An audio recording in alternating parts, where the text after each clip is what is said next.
It's enough rising. It's enough rising.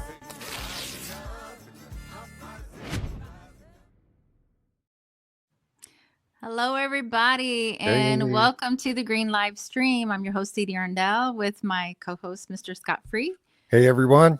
And we have a very special guest today. Welcome, Mr. Butch Ware. How you doing? Doing really well. Great to be here with you guys. Yeah, thank you so much, Butch, for coming on to the show. Yeah, happy to do it. So to give a little rundown for our audience, which most people, if you're green, you already know who Butch is. But for the people that aren't familiar, this is from his website. You are a public intellectual, activist, artist, and organizer supporting communities across the country and around the world with a mission to build sustainable, just, peaceful alternatives rooted in African, Indigenous, Abrahamic, and alternative traditions. Your career, you are associate professor at University of California, Santa Barbara. You were the U.S. vice presidential candidate with the Green Party in 2024, and now you are taking on California. You want to be their governor. Yes, absolutely. So your campaign's a little different. You're focusing on mutual aid, direct action, and electoral politics as well to challenge power. And I like to say here, we need all the tools in the box. Absolutely. Yeah, I mean, so my belief is that electoral politics is just one of the avenues that we have to restoring community power and to healing, decades of, exploitative corporate politics have done, to communities. So mutual aid and direct action are critical components of the campaign. I believe that the Green Party is right now the best situated political party to strike at the duopoly. We have the best electoral access. We finished third in the last presidential election, or the third largest party. But I don't believe that any party is as big as the movement. And what my goal is through running this campaign, aside from winning in the state of California, is to try to help to actually build Green Party strength so that people can see this as a political party that is capable of delivering on the goals of the broader movement. And for that, we have to show up for communities, not just saying, this is an issue that affects your community and this is my platform, come vote for me. That's an instrumentalist, exploitative, it's a colonizer relationship with voters, right? And it's transactional. Yeah. And that's not why I'm running for elected office. That's not why I accepted the invitation into public service. The goal instead is to connect with those communities and organizations that are doing the work of liberation, mutual aid, and direct action on the ground, and say, here's a political party that you can use to help vehiculate, sorry, I'm thinking in French today, but to help vehiculate your desires and aspirations for liberation. Because my personal vision is that, as a historian, right, is that political party organizing has played a critical role in every successful revolutionary transformative movement. So the aim is to help channel community energy from mobilizing into organizing by utilizing the Green Party as a weapon of true resistance. Because right now, we know that as we see, kind of red fascism on the rise, we know Team Blue is not offering any opposition or resistance to that. We need an actual opposition party. Right now, the way that Team Blue and Team Red, their division of labor is one steals, the other holds the bag. So we have to build a strong political alternative and develop power and return that power to the people. Absolutely. Yeah, I wanted to, one of my favorite quotes that I hear that you say all the time is from Kwame Ture. And what I found so interesting is that, I'll let you say it because I'll get it all wrong. But what I like is just how much it feels for the Green Party. The fact that, people say, oh, electoral politics. Why do you want to get involved in electoral politics, right? That's kind of the uncool side of the left, right? And I'm sorry, I've been watching a lot of your things on YouTube, and you were absolutely right to avoid the left-right dichotomy. So I will stop doing that because no, I mean, you make good points about that. But anyway, I would love to hear a quote that you use all the time from Kwame Ture about electoral politics. You're talking about the mobilizing, or Just that it's the most revolutionary thing to do. Oh yeah, no, go ahead. Oh no, I'm gonna mess it up. But no, it's just the most revolutionary act is to be involved in electoral politics because this is the concept, not the quote. Yep. Because it is fantastic to take on an issue and work, and we need that everywhere. But what electoral politics does is allow us to fight the system that Correct. all of those issues. So that's the revolutionary aspect of electoral politics. So what Kwame Ture said specifically, I'll change the initial wording just to collapse 3 sentences into one. But the gist of what he said was, revolutionaries don't just mobilize around issues. Revolutionaries organize against systems. Okay. And what I see as possible in this moment is the use of this political party as a vehicle for that organization, channeling our efforts from mobilization into political organizing, because we saw in 2020 with the Floyd uprisings, mass mobilization around the issue of police brutality. We saw more white folks than black for the first time in my lifetime, first time in anybody's lifetime that had happened, right? Yep. So you saw unusual scale of mobilization. Similarly, in the Free Palestine movement, you have seen mass mobilizations. In the Abolish ICE movement, exactly, immigrant protection, you have seen mass mobilization. However, that mobilization, as Kwame Ture puts it, is ephemeral, it's episodic. It's easy to get the masses mobilized around the issue. He refers to them as the unconscious, but getting the unconscious to organize against the systems that produce all of those issues is a much more difficult task. So that's my aim. And as for the role of electoral politics in it, my thinking on that is as much informed by Malcolm and by Huey Newton as it is by Kwame Ture himself. Malcolm, in the last year and a half of his life, was organizing a door knocking campaign in Harlem. He said in one of his speeches in '64, he said, I'm going to knock on every door in Harlem and register every black face behind every door, not as a Democrat or as a Republican, but as an independent. His goal was to use outside of the duopoly electoral power as leverage for the movement work that was taking place in the streets. Similarly, Huey P. Newton ran for Congress not once, but twice. There is no more revolutionary and successful revolutionary movement in American history than the Black Panther Party. Yes. And the Black Panther Party saw a strategic use of electoral politics as serving the overall aims of revolutionary change.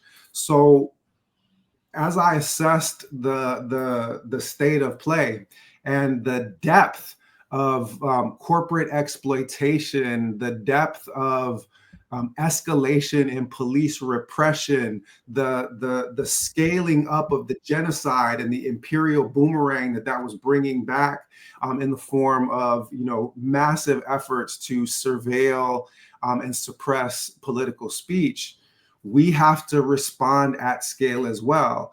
We have to build an organizational structure that is up to this moment, and it's going to require elements of Kwame Ture. It's going to require elements of the Panthers. It's going to require elements of the socialist, past in the U.S. It's going to require organizing elements that have never been configured and arrayed together. Because what's coming? Listen, the one thing that we know for sure is that the Democrats are not going to help us. Yeah. So the one thing that we know for sure is that we have no one to rely on but ourselves. And so I'm running essentially in order to make California the tip of the spear in revolutionary change. And I think that it's the place that's elected more Green Party elected officials than any other state. It's the left-leaningest. I mean, it's the most liberal and also the most progressive. We could say it. We could say it that way. Choice of words. The most for the people. Trying to be For very the actual careful. people. Trying to be There you very go. careful. And the thing is that part of that is also like important in how we use language and rhetoric. Because the reality is that we are going to need to detach a bunch of liberals from the structure of the Democratic Party if we are going to be successful. Yeah. And that's a much easier affair if you point out the failings of their leadership and how they fail to deliver even on the promises of liberalism, of which we are not adepts. But even as they fail to deliver on the promises of liberalism, you can show them objectively now that the Democrat Party is so far to the right of Ronald Reagan that, you know, Reagan looks like LBJ in comparison. So there is a real moment, if we don't get, too attached to labels and things of that nature, of just saying, listen, we need universal health care. We need affordable housing. We need quality education. We need to divest from genocide. We need to stop pouring our tax dollars into incinerating children in tents.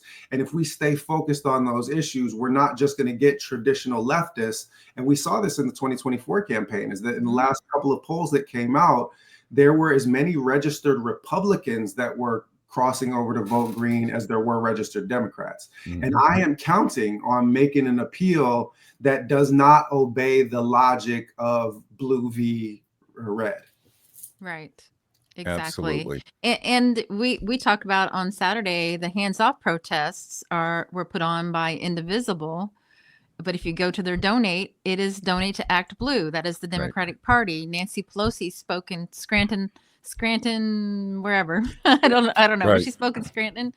And, I feel that Bernie and AOC, they're out on their oligarchy tour to let their supposed voters release that fear and rage by like getting them mobilized and letting them yell in the street.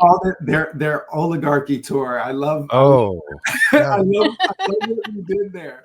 Not the fighting oligarchy tour. It's just the Right. Well, thank you. And I mean, here's the thing: is that controlled opposition at its finest. The fool me once, shame on you. Fool me twice, shame on me. When you get to 3 and 4 times, where is the shame sit at that point in time? Right. Listen, I'm not going to question what was in Bernie Sanders' heart when he ran in 2016. But he knuckled under to the corporate wing of the Democrat Party. And what he had done was rally a progressive populist movement and hand them off to neoliberal genociders. Yeah. He did that in 2016. So handed them to Hillary Clinton. In 2020, again, rallies progressive elements, populist elements, hands them off to genocide Joe Biden. Crime bill Joe Biden, and tells people that they have to vote for him. 2024, same process. And what you are seeing now is an effort to publicly hand the baton of progressive sheepdog from Bernie Sanders to AOC Pelosi. That's what the theatrics of this is. What I will say that's been interesting in the last couple of days is first in Idaho, and then in California, people put up Free Palestine flags, and Free Palestine chants started while Bernie was speaking. And Bernie, of course, I mean, it's fascinating. He cannot say Free Palestine. Yeah. No. He cannot say it because he, is a liberal Zionist. Yep. And unable to pronounce those words. So he has to put his head down, awkward silence while they pull, Free Palestine flags. And in Idaho, you're talking about a 90% white audience. Yes. Liberal audience screaming Free Palestine. So that's how you know that there is an energy that we can tap into. And the Democrats will not do it because they are beholden to those corporate interests and unable to speak the truth. Their tongues are clipped, their hands are tied. And even on stage in front of 35,000 people, he says, Israel has the right to defend itself. He said, astounding. He said, Israel has the right to defend itself against terrorism, is what he said. to make it, Right. you know, like we used to say back Use home, the code word. that much more worse. You know, Oh. like, it was. I mean, it's obscenity when you It know when is. you look at armed resistance to occupation. And listen, I never condemned armed resistance to occupation because Right. I understand international law. Two, I do not consider it a mere right to resist illegal occupation. I consider it a responsibility. Yeah. That this is actually a minimum moral requirement, is to resist. But let's say you could give someone a pass on October 10th or 11th of 2023. I didn't give any passes. I said that this was the modern equivalent of Nat Turner's slave rebellion. And I Right. said that within a week of October 7th.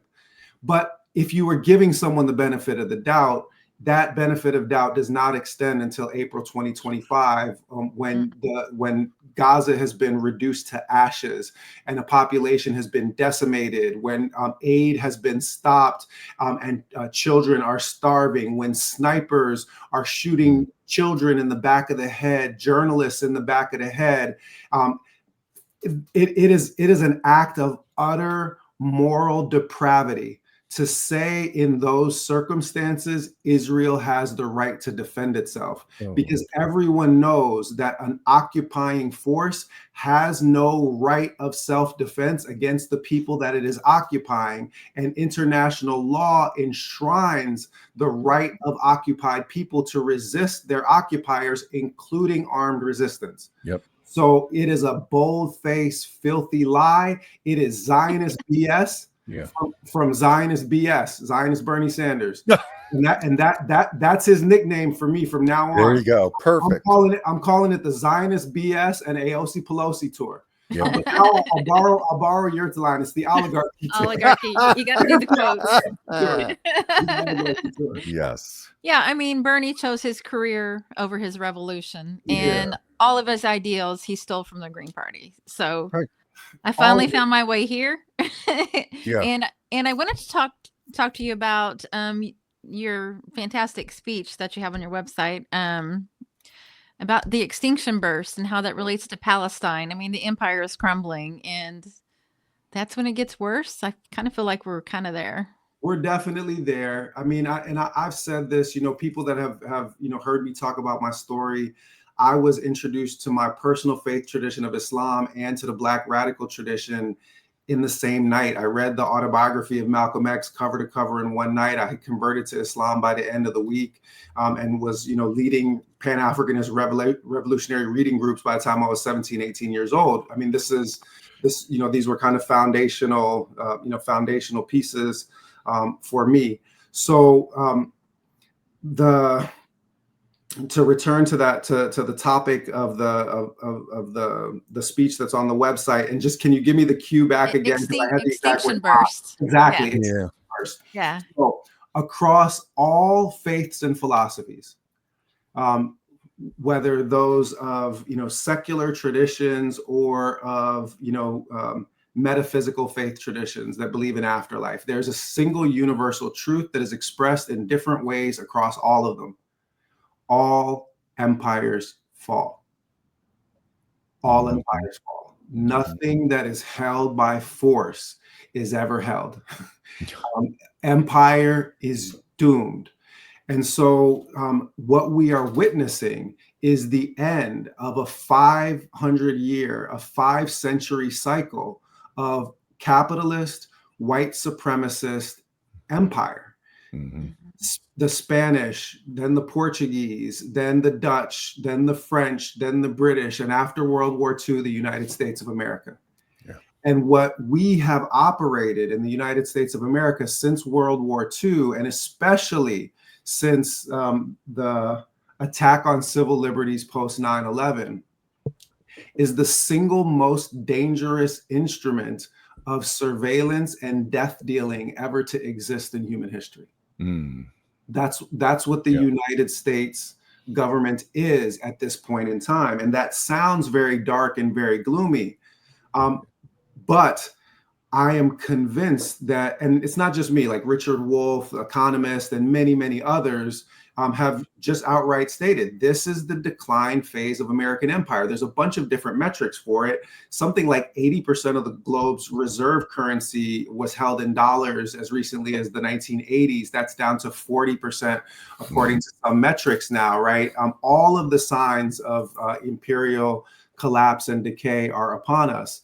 And so what we are seeing in the Zionist entity is an extinction burst of that old school white supremacist settler colonialism, right? Malcolm said this in 64 in his field notes. He said this is a white Jewish population being empowered by white imperialists to move brown Arabs off their land. So Malcolm read the settler colonialism in Palestine as an iteration of white supremacy, which is also how Naomi Klein reads it. It's how any sensible thinking person, Norman Finkelstein and others. Mm-hmm. So what we're witnessing in Palestine is the extinction burst of that old school settler colonialism, but it is tethered to this broader, far-flung, far-reaching American imperial project. As Caspar Weinberger put it, Israel is the landed battleship of the US in the Middle East. So it has been our outpost for colonial control, for neo-colonial imperial control. And I think that we are witnessing the extinction burst of both the Zionist entity and the American empire.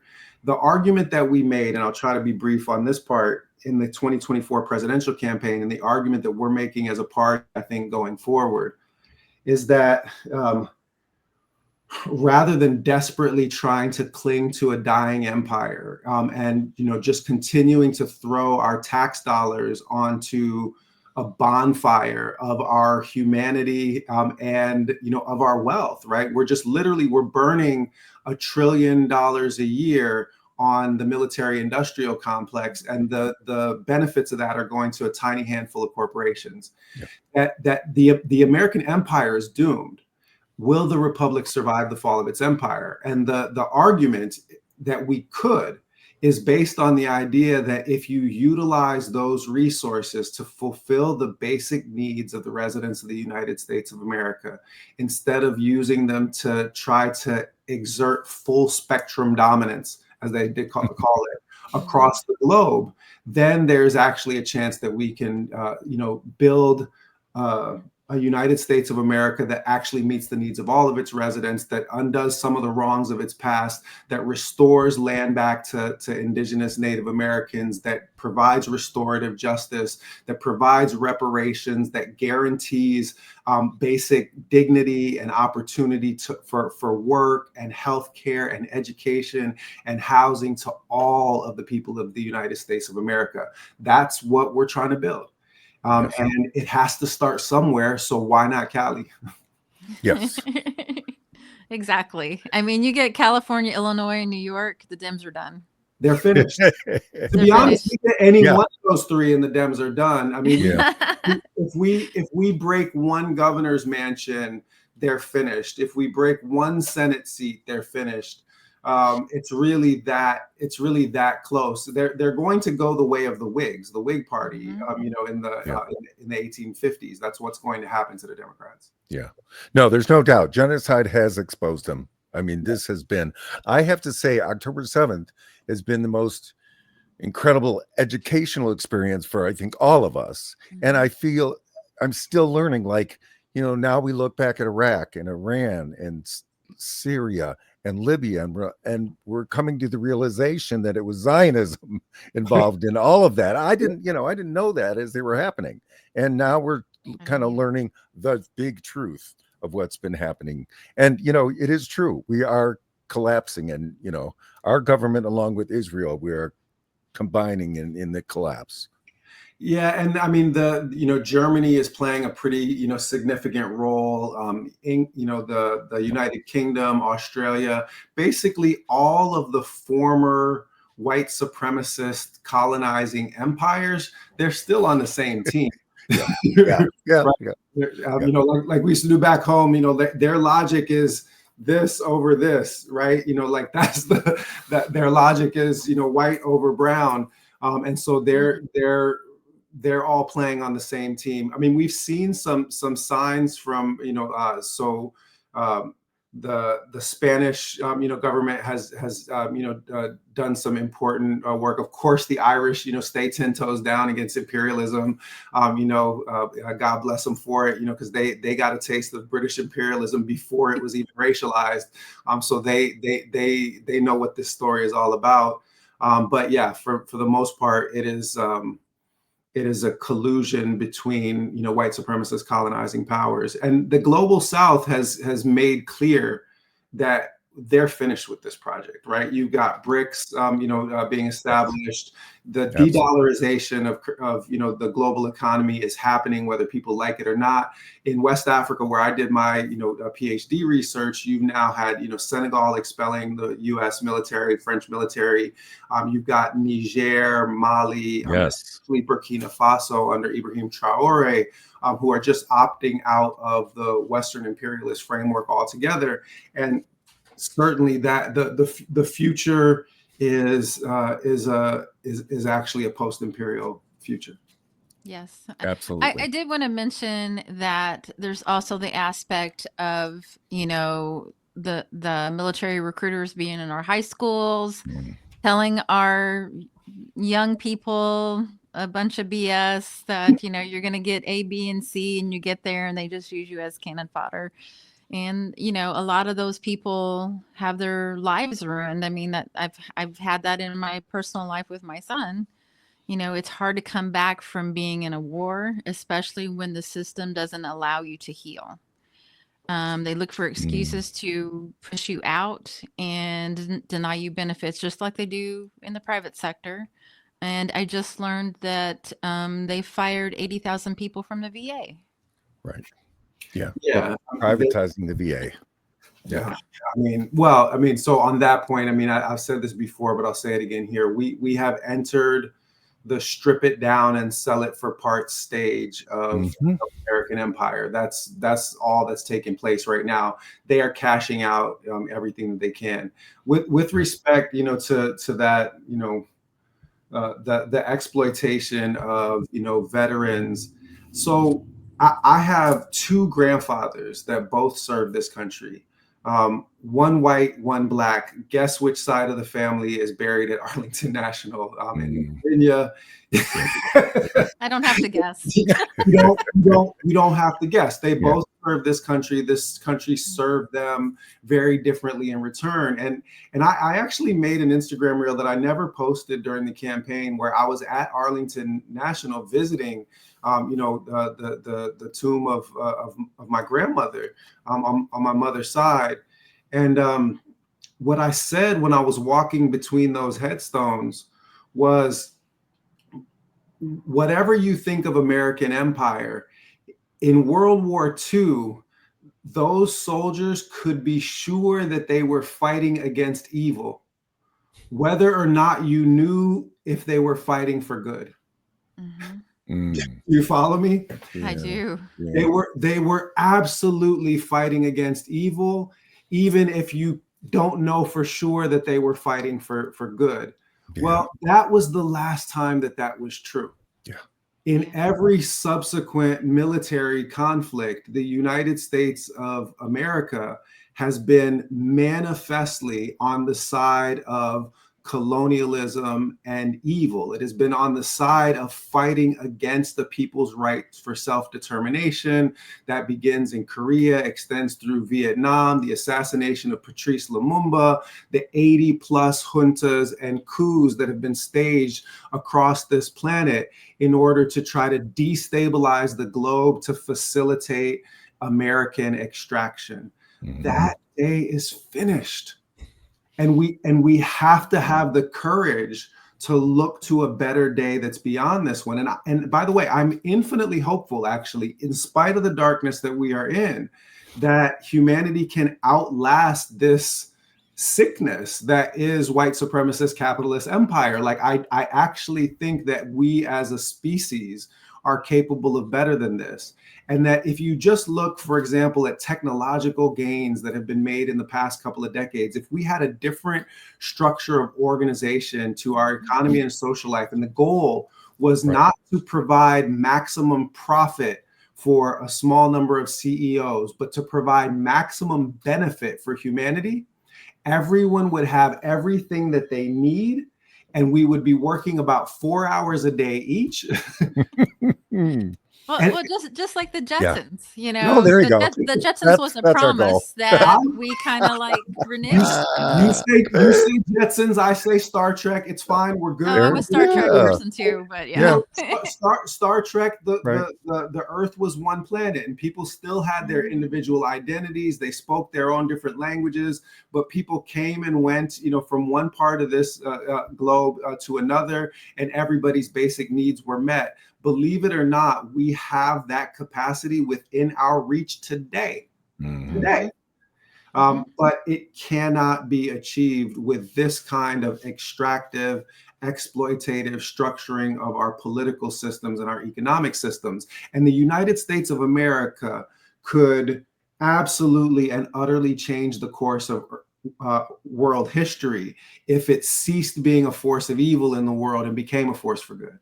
That's why it becomes a nation among nations, right? That's it. Yeah. I love the quote. I don't know who said it. China hasn't dropped a bomb in 40 years. We've dropped a bomb every day for 40 years.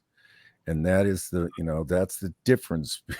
That is, unfortunately, that is our industry, is bombs and death. And yeah, we need to move away from that industry.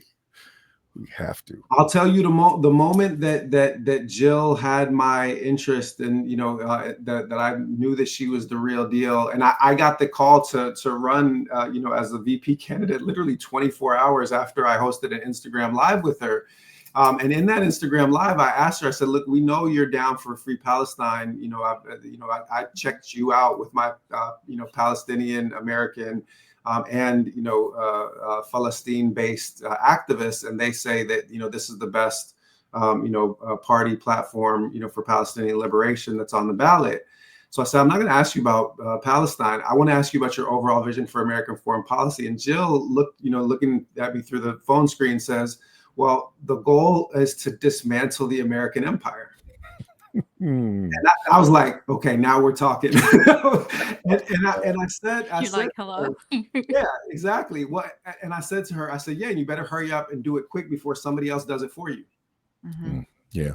Because if you do that voluntarily and utilize those resources for the betterment of the society, rather than having somebody rip empire from your cold dead hand, right? Yeah, right. With an economy in shambles, with fascism, fully unfolding on the American population. Those are two very different looking processes, and we've started to see, that America to this point has taken the latter option. With all of the attendant, consequences. Yeah. I did want to mention that we are trying for 500 subscribers on our YouTube channel. So if the 55 people that are watching, if all of you subscribe, I think we'll probably make it. Yeah, we will definitely make it. If you're not already there, or share it with a friend, because Butch is worth sharing. Yeah. And we want to make sure that we're getting donations into Butch's campaign. So we have the link in our banner of how you can donate to Butch's campaign, because this is a really important campaign. This is the campaign of the Green Party right now. We need to make this happen. And we've talked about early on that this is our time. This is the time when we have to build the Green Party, and fast. And I feel like it's happening in Illinois. I think we're doing a fantastic job here, but it absolutely has to happen across the country. We have to build the Green Party and get the infrastructure ready for 2026 and 2028. You're seeing it happen. There have been a number of Muslim American caucuses founded, Arab and Muslim American caucuses founded. You've seen a lot of the energy that has come in from the Free Palestine movement that infused new life into Green Party structures. You're starting to see, the kind of committed, engaged party builders stay on past the election and just do the work of, starting to build chapters. I'm taking my campaign as essentially one of the most important theaters and laboratories for the development of the Green Party, because we're going to need to build a block by block infrastructure to facilitate voter turnout in order to be successful. And with all, putting all the cards on the table, speaking candidly, that is something that the Green Party has not successfully done in the past. We have the best policies for working people, but we haven't been a working class party. We have the best platform for Black liberation, has not been a Black people's party. We have, do you see where I'm going with this? Yep. And so this is an incredible opportunity for us to capitalize on that momentum and to build those relationships. And I know that it can work, because even with the limited resources that we had in the 2024 electoral cycle, we were able to flip the Muslim American vote. 53% of American Muslim voters voted for the Green Party. Unheard of. Historic. Absolutely historic. Absolutely historic, and has gone almost completely unremarked, because the media does not want people to talk about it. Brianna Joy Gray has spoken about it a number of times. She said, look, if the rest of the nation had the same moral compass as the Muslims, we would have the government we deserve. Absolutely. Absolutely. And so this is crucial, because it shows that with targeted messaging and relationship building in a specific community around the most central issues of importance in that community, you can take a group that voted 2/3 Democrat for the last 60 years and flip them not to the other party, but outside of the duopoly altogether, to lead an exodus from the blue and red fascist state. So I am very confident that with that same kind of targeted messaging and outreach in African American communities in the state of California, in Latino communities throughout the state of California, that we are going to be able to make similar kinds of gains in those demographics. And I would say once that starts happening, the people that voted for the couch, so to say, stayed home, we will be giving them something to come out and vote for. Yes. And that is the largest electorate in the country. More people stayed home than voted for either of the other two parties. Yeah, 90 million, plus registered, voters that wouldn't vote for either genocidal party. I mean, you were essentially confronted with a choice between a war criminal and a domestic terrorist. Yeah. And under those circumstances, great choice. A lot of people just said, "Nah, I'm gonna sit this one out," and who can blame them? But that is indeed the case, right? That I'm making is that I think that there were probably something like 15 million, ordinary, usually Democrat voters who could not hold their nose and vote for a genocider. Yeah. I think that there's a similar number from Team Red that did hold their nose and vote for a white supremacist, but if presented with a viable alternative that was not the Democrats, would happily disassociate themselves from Trump. Happily disassociate themselves from Trump. Because most of them, unlike the Democrat propaganda about Republicans, I hate to break it to the average liberal, but your average conservative is no more racist than your average liberal. And that is a very, Malcolm, taught us that. Malcolm said the white liberal is a fox. It bares its teeth. You think it's smiling, but you are on the menu. The white conservative is a wolf. When it bares its teeth, it's in a vicious snarl that leaves the Negro with no illusion as to where he stands. Yes. We are caught between two predatory parties. And so what I think that a lot of those Trump voters, why they were coming to us in the last days of the campaign, was because basically I think that they don't see a difference between blue criminals and red criminals, and all other things being equal, would rather pay lower taxes. Yeah. And they were convinced that if we stopped throwing $1 trillion away on foreign wars, then they would get lower taxes out of it. And I think that there's this unique feature of the gubernatorial primary in the state of California that's going to work in our favor. So they tried to rig it, with one of these top two advance, which is a typical duopoly trick to try to keep the third party, from advancing to a general election. Except in this instance, California leans so far left, liberal, progressive, away from the conservatives. Let's just put it that way. That there are as many registered independents as there are registered Republicans in the state of California. So yeah, I lived in California for 20 years, so I know. Yeah. So if we are able to run just to second in that primary in a divided field, then what will happen is that we will be up against a Democrat for 5 months. Word is that Kamala is likely to run. Katie Porter. Right. Katie is already, she's already given away the game when she said that if Kamala were to enter the field, it would likely clear the field, because what that signaled was that Katie Porter's job is to do what AOC, Pelosi, and Bernie are doing nationally in California. Her job is to get the progressive base engaged and then hand them off to Kamala at the end of the summer. It's always the same game with the corporate wing of the Democrat Party. So what's most likely to happen is if we're able to get to that second spot, then from June until November, the Democrat candidate, likely Kamala, or someone like Katie Porter, also made her "I Stand with Israel" hostage video as well. Like she's got. Oh yeah. I put it on my social media feed the other day just to remind people, that what passes for progressive in the Democrat Party is still the support for genocide. Right.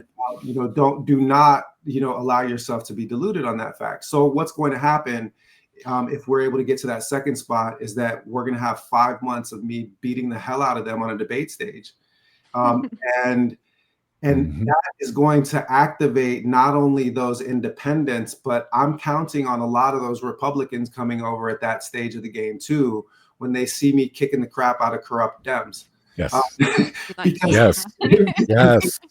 Because that kind of brings me to that. Yes, they will love that. There are a lot of Black conservatives now that started following me after the Breakfast Club, interview. For that reason, and so I think that what's likely to happen is that we are going to be able to get not only a lot of those Bernie Trump voters, but a lot of those Trump voters. Yeah. Absolutely. Well, I'm on your email list, and you put out a post about homelessness in California, that a Democrat thinks it's okay if students live in their car. Oh God, yeah, I saw that. Yeah. So way to solve the problem. Oh my God. Where do we even begin? So it's such a massive problem. I mean, I teach at UCSB. It's a massive problem in our student population here.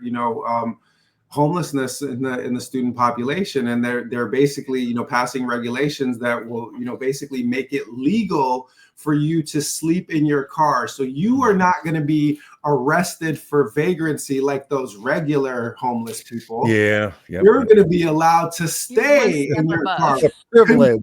Congratulations. Yeah. And this is so typical, right? I mean, so there's $2 billion+ that was allotted for homelessness relief that have not been able to pass audits in the state of California because the Democrat Party uses the state budget as the piggy bank to maintain a mafia patronage network. They just pass out contracts to their friends. This is why, tens of millions of dollars, hundreds of millions of dollars get earmarked for homelessness relief. Nothing happens. And then Gavin Newsom just ends up doing homeless sweeps and locking everybody up and introducing vagrancy laws as though criminalizing poverty is the solution to homelessness, rather than the obvious solution to homelessness, which is universal health care, including mental health treatment and affordable housing. Yeah. Those two things. It's really kind of simple. It's really kind of simple.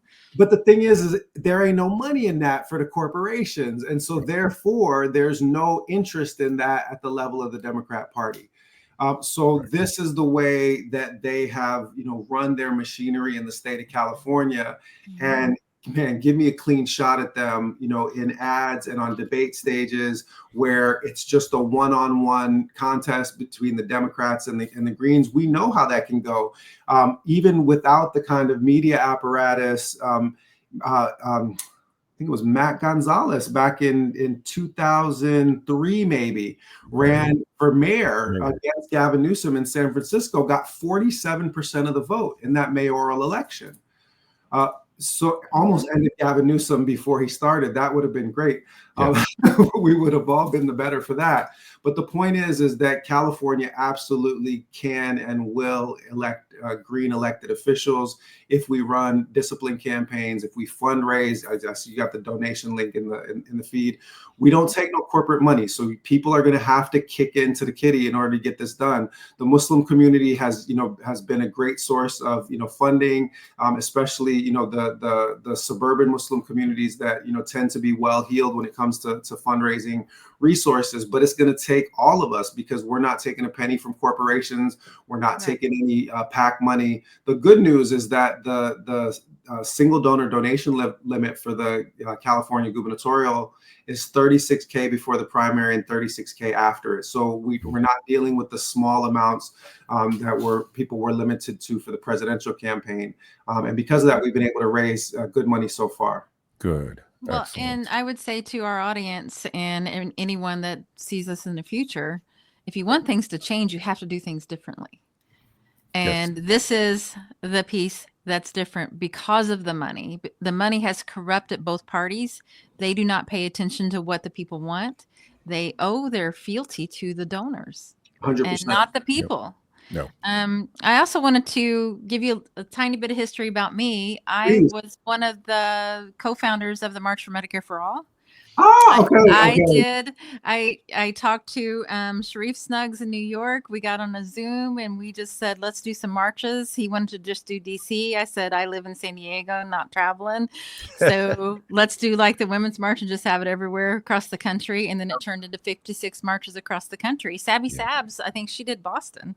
Yeah. And Kit Cabello did Chicago. And it really turned into something.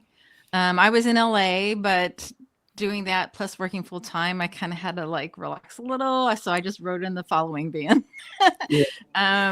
But they defeated us again. And we had CalCare, we had their presence there, even though we were pushing for, national Medicare for all. And by the way, Sabby, if you're listening, you're right. I personally emailed every single person in Congress and invited them to each march in all of the states. We got one reply from Pramila Jayapal and one person, Cori Bush, that showed up in DC. That's it. That's it. Yeah. And of course, California has a long history of single payer and the machinations of that, if you want to go to that. Well, so that was actually exactly where I was going to go. But after first taking a detour through Midtown Manhattan, and Brian Thompson, the United Healthcare executive. Yeah, go there.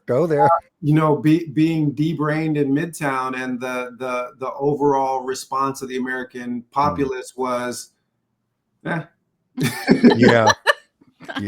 And the reason, and that's across the ideological spectrum, from leftist through, fascist. Frankly, everybody hates those, healthcare executives, because that's not healthcare. That is a middleman rent-taking class whose job it is to deny healthcare so that they can produce an artificially created profit margin for an industry that should not exist at all in a free society. Nope. And now to California, in characteristic Democrat fashion, the Democrats actually did pass single payer healthcare when Schwarzenegger was governor, because they knew he would veto it. And then as soon as Democrats are in power, they always end up a vote or two short, just the same way that Manchin and Sinema are always just somehow, like Trump can literally just send people, like he can blast people to prisons on the moon, apparently, and nothing can be done to stop him. But, Joe Manchin and Kirsten Sinema somehow just always keep anything from happening. It's feigned opposition. Yep. And this happened time and time again. The most recent time, 2022, the insiders say the votes were there. Single payer was passing in the state of California, and the insurance industry laid $1 million down on the Democrats, and the votes disappeared overnight. And so what we are dealing with is a state that has already expressed its wide preference for single payer healthcare, for universal healthcare, and which in point of fact is already paying most of the healthcare costs in the state of California right now.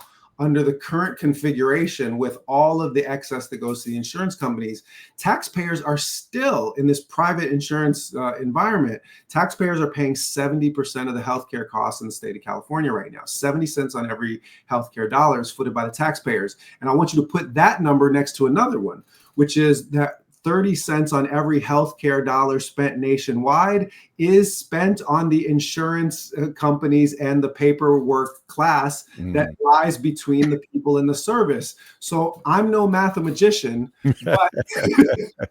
but those seem to line up pretty well. If you literally just pull the middleman class out, you already have what it takes to pay for your healthcare as currently constituted. And that takes us back to this strip it down and sell it for parts privatization that we are seeing, the Republicans engaged in, and which the neoliberal Dems have been complicit in deeply, neck deep, not knee deep, since Clinton, which is this pure fiction that by privatizing things, you make them more efficient. Yeah. And here's the part that's so crazy about that. A fourth grader can figure out that this is sheer nonsense, because if you spend the same amount of money and one entity will operate the service at cost, not for profit, and the other has to make a profit, and you're spending the same amount, then you know that by definition, with that for-profit entity, you will get lower quality care for the same cost, or you will get equal quality care at a higher cost. So the inefficiency is built into it. And that privatization narrative is part of that broader neoliberal Reaganomics, the trickle down economics, which it is trickling down, but it ain't.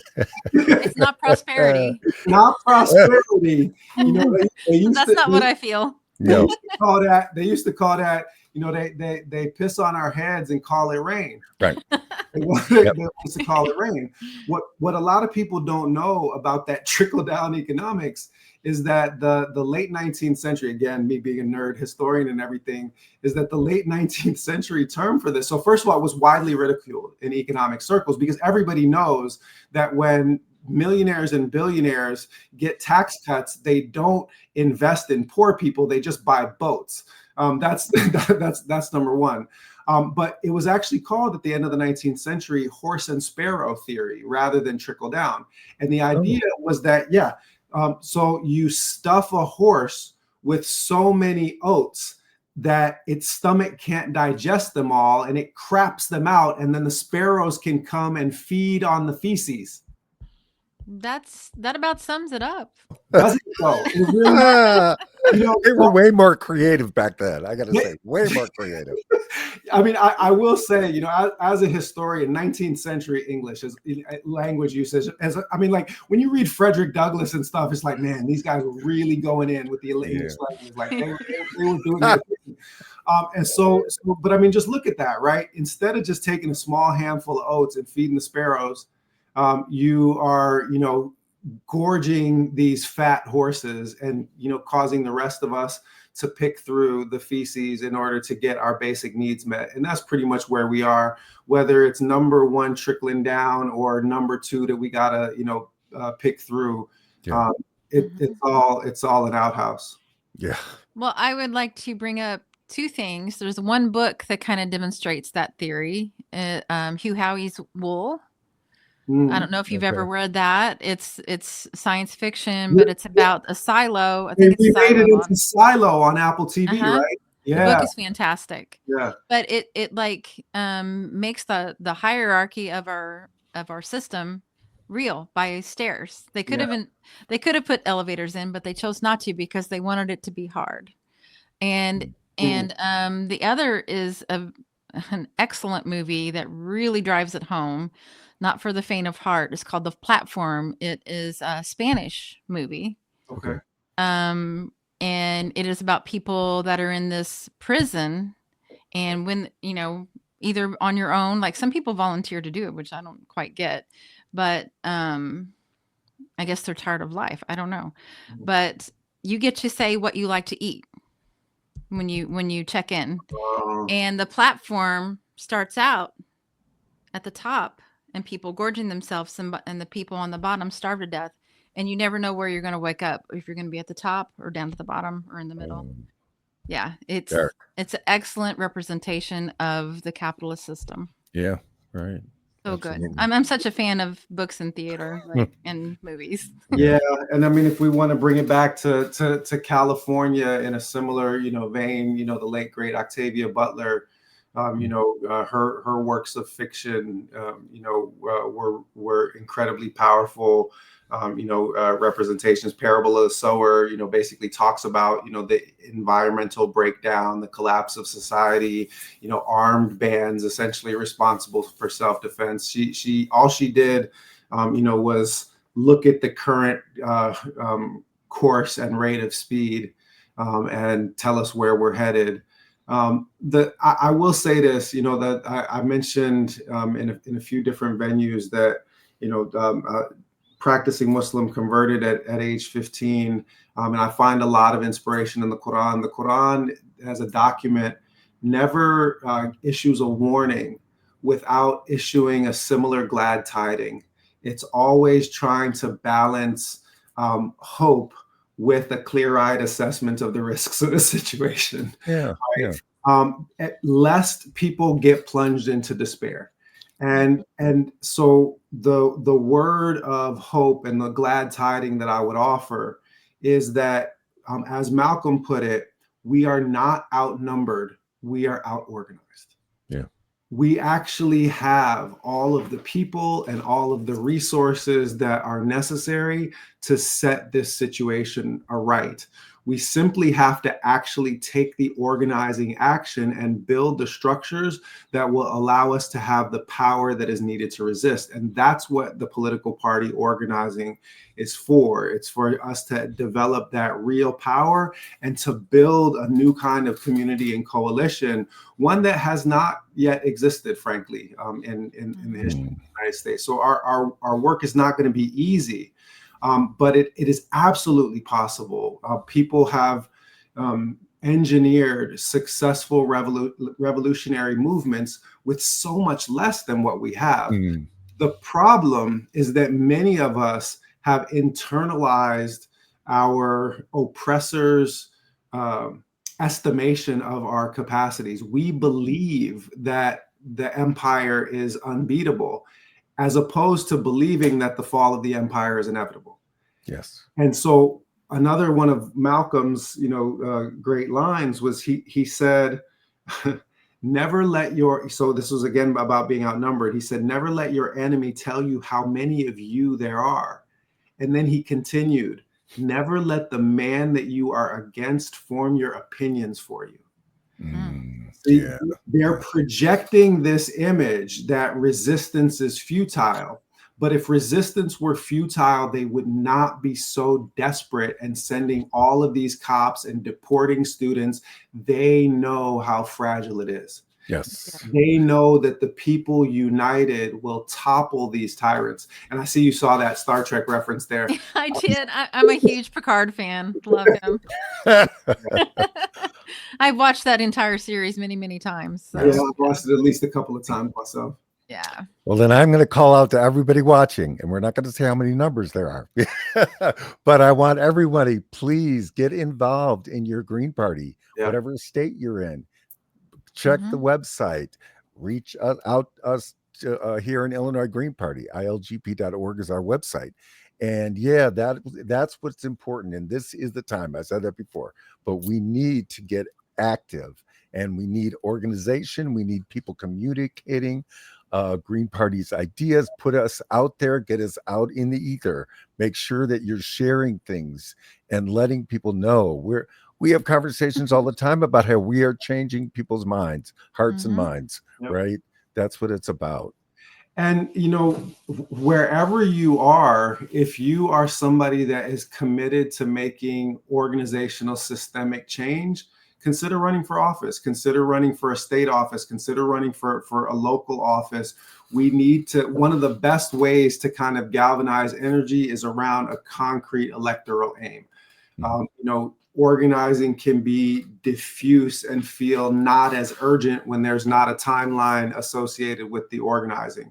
So if you're somebody that is committed and an effective communicator, even a not that effective communicator that is committed to communicating with authenticity and integrity, run for office.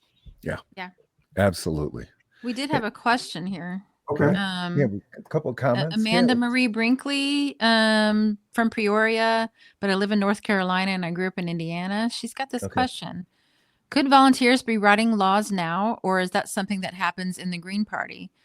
Like in advance of people actually getting elected, just writing laws with AI, show people what laws could be. Yeah, I mean, so one of the things that so we've got a lot of material on the on our website, different kind of content, interviews, press releases.